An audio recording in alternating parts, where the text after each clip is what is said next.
नमस्कार मंडळी. मोमोज म्हटले की सर्वांनाच आवडतं आणि कुरकुरे मोमोज म्हटल्यानंतर सर्वांच्या तोंडाला पाणी सुटतं. तर ही रेसिपी घरच्या घरी कशी करायची ते मी आज घेऊन आले.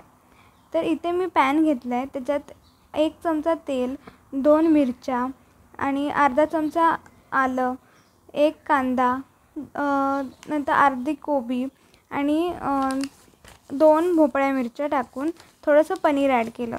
त्यानंतर त्यामध्ये मीठ, गरम मसाला, शेजवान चटणी ॲड करून पूर्णपणे स्टफिंग रेडी केली आणि वरतून कोथिंबीर ॲड करून आपली स्टफिंग तयार झाली. त्यानंतर 2 कप मैदा, मीठ आणि अर्धा चमचा तेल ॲड करून पीठ मळून घेतलं.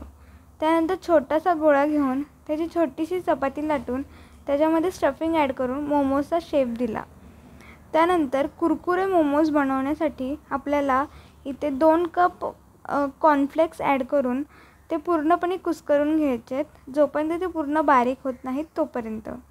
त्यानंतर दुसरं बॅटर तयार करण्यासाठी मी इथे एक कप मैदा ॲड करून त्यात गरम मसाला, लाल तिखट, हळद, मीठ आणि थोडासा लाल फूड कलर ॲड करून पूर्णपणे बॅटर बनवून घेतलं. ते बॅटरची कन्सिस्टन्सी जशी व्हिडिओमध्ये दाखवली आहे तशीच पाहिजे. जर जास्त पातळ झालं तर ते मोमोज तयार होणार नाहीत.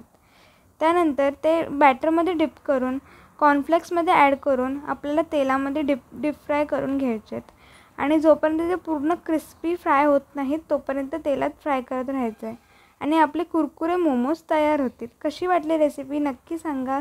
धन्यवाद.